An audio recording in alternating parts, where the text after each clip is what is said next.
হঠাৎ অপু বিশ্বাসের কি হলো যে তিনি একের পর এক শাকিব খানের গোপন কথাগুলো ফাঁস করে দিচ্ছে? সংসারে কি হতো? সংসারে শাকিব খান ভাই ঠিক অপু বিশ্বাসের সাথে কি করত? শাকিব খান কেমন ছিল? এই সকল বিষয়গুলো যেন অপু বিশ্বাসের মুখে একেবারে খুশির আমেজে প্রকাশ হচ্ছে। ভাবাদার্স, যারা অপু বিশ্বাসের ফ্যান রয়েছেন তারা অনেকেই ভুল বোঝেন। আসলে ভুল বোঝার কিছু নাই। অপু বিশ্বাস বর্তমান সময়ে শাকিব খানকে নিয়ে যেভাবে মুখ খুলছে, সেখানে কিছু একটা আমার কাছে মনে হচ্ছে যে অবশ্যই অপু বিশ্বাস এবং শাকিব খানের ভেতরে কিছু একটা হয়েছে। সেটা ভালো দিক, সেটা ভালো দিক, কেউ খারাপ মাইন্ডে নেবেন না। প্রথমত বলে রাখি, অপু বিশ্বাস শাকিব খানের সাথে যখন বিয়ে করে, বিয়ের পরে সন্তান আসার শেষ মুহূর্তে সন্তান যখন দুনিয়াতে চলে আসে, সেই সময়টাতে অপু বিশ্বাসের এমন কথাগুলো খুবই দরকার ছিল। আপনারা কি বলে ভাবছেন আমি তা জানি না। সেই সময়টাতে এই অপু বিশ্বাসের খুবই গুরুত্বপূর্ণ ভূমিকার দরকার ছিল। যেই অপু বিশ্বাস এতদিন পরে এসে শাকিব খানকে নিয়ে এত ভালো ভালো কথা বলছে এবং ভেতরের কিছু গোপন রোমান্টিক কথা কিংবা শাকিব খানের সাথে স্মৃতিচারণ করে অপু বিশ্বাস বর্তমান সময়ে তার সবকিছু যেন দর্শকের মধ্যে বলে দিচ্ছে। কি সেই মন্তব্য, অপু বিশ্বাস শাকিব খানকে নিয়ে কি সেই গোপন কথাগুলো শেয়ার করছে, একটু আপনাদের সাথে আলোচনা করি। আপনারাও যদি আপনাদের মতামত থাকে অবশ্যই ভিডিও নিচে কমেন্ট করে জানাতে পারবেন। আমি লিখন আছি আপনাদের সাথে।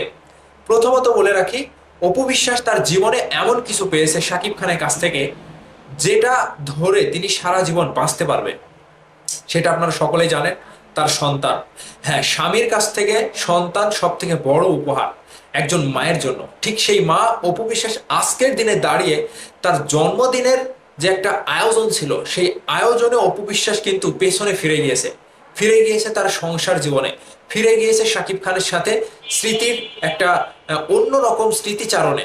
ঠিক সেই জায়গা থেকে অপু বিশ্বাস যখন শাকিব খানকে নিয়ে মন্তব্য করছিল, সাংবাদিকরা যখন শাকিব খানকে নিয়ে অপু বিশ্বাসকে প্রশ্ন করছিল যে আপনার এই যে জন্মদিন গেল, এই জন্মদিনে কখনো কি শাকিব খান আপনাকে উপহার দিয়েছে? হ্যাঁ, অপু বিশ্বাস এর জবাবে হেসে উঠে বলেন, শাকিব খান তো তার নিজের জন্মদিনে মনে রাখে না, রাখতে পারে না। একটা সময় বগুড়াতে গিয়ে জন্মদিনের উপহার হিসেবে আমাকে উপহার দিয়েছিল।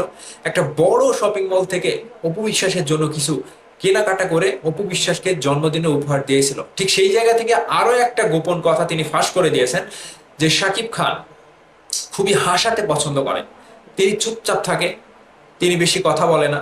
কখনো বা রোমান্টিক, মানে সিনেমার পর্দায় যতটা রোমান্টিক, ভেতরে বাস্তব জীবনে ততটাই আনরোমান্টিক। সেই আনরোমান্টিক এবং রোমান্টিকের ব্যাপারটা অপবিশ্বাস সেই সময় বুঝতো না। ঠিক এটাই অপবিশ্বাসের জীবনে বড় ভুল। তার বুদ্ধি কম ছিল, সেই সময়টাতে এতটা বুদ্ধি তিনি খাটাতো না। শাকিব খানকে নিয়ে তিনি যে মান অভিমান থেকে দূরে সরে এসেছে, আজকে যে অপবিশ্বাস কথাগুলো বলছে, এই অপবিশ্বাসের দরকারটা ঠিক ওই সময় ছিল। এই অপবিশ্বাসের ভেতরে আজকে যে জ্ঞানটা ফিরে এসেছে, এই জ্ঞানটা অপবিশ্বাসের সেই সময়টাতে দরকার ছিল। তাহলে এর কিছুই হতো না, সংসার জীবনে এত ঝামেলায় হতো না। শাকিব খান, অপবিশ্বাস এবং তার সন্তান একসাথে সুন্দরভাবে মিলেমিশে এক ছাদের তলে বসবাস করতে পারত। কেউ, কোনো তৃতীয় ব্যক্তি অপবিশ্বাস শাকিব খানের জীবনে আসতো না। আমার কথাগুলো ঠিক আছে কিনা আপনারা একটু মনোযোগ সহকারে বুঝবেন, তারপরে কমেন্ট করবেন। ঠিক আজকে অপবিশ্বাসকে দেখে আমি খুশি হচ্ছে এই কারণে, তিনি এখনো শাকিব খানের স্মৃতি ভোলেনি। তিনি এখনো শাকিব খান কি কি করত, তাকে নিয়ে কি কি মজা করত, তার সাথে কি কি সংসারে করত, এখনো অপবিশ্বাস ভোলেনি। ঠিক এটা কারো জীবনেরই ভোলার কথা না। কারো জীবনে এই কথাগুলো কেউ ভোলে না। যেহেতু প্রথম প্রেম কিংবা প্রথম সম্পর্ক কিংবা শাকিব খানের সাথে বিবাহিত জীবনের পরে যে সময়টা অপবিশ্বাস কাটিয়েছে, সেই স্মৃতিগুলো অপবিশ্বাসকে এখনো মনে করে দেয় পেছনের সেই দিনগুলো। যতই রোমান্টিক হোক, যতই আনরোমান্টিক হোক, স্বামী সন্তানের ভালোবাসা সবাই চায়, একসাথে মিলেমিশে সংসার করতে, সুখে থাকতে সবাই চায়। এখনো অপবিশ্বাসের ভেতরে সেই আশাটা রয়েছে। অপবিশ্বাস এখনো স্বপ্ন দেখে সন্তানের জন্য তিনি এমন কিছু করবে যেটা সন্তানকে আগামী জীবনে মা বাবার প্রতি একটা ভালোবাসা, একটা ফিলিংস তৈরি করবে। ঠিক সেই জায়গা থেকে অপবিশ্বাস এখনো সৎ হিসেবে কাজ করে যাচ্ছে এবং শাকিব খানের দিকে তাকিয়ে আছে যে হ্যাঁ, কোনো না কোনো দিন এই ভুল ভেঙে অবশেষে সন্তানের জন্য আবারও একসাথে হবে শাকিব খান এবং অপু বিশ্বাস। তো তাদের জন্য আমার পক্ষ থেকে ব্যক্তিগতভাবে দোয়া থাকবে, ভালোবাসা থাকবে। দর্শক মহলে, ভক্তদের কাছে, সকলের কাছেই তাদের জন্য একটু ভালোবাসা আমি চাচ্ছি, যে আপনারা সকলে মিলে অপু বিশ্বাস, আমাদের মেগাস্টার শাকিব খান, তার সন্তান আবরাম খান জয়, তাদের তিনজনের জন্য দোয়া করবেন। ভালো থাকবেন সবাই।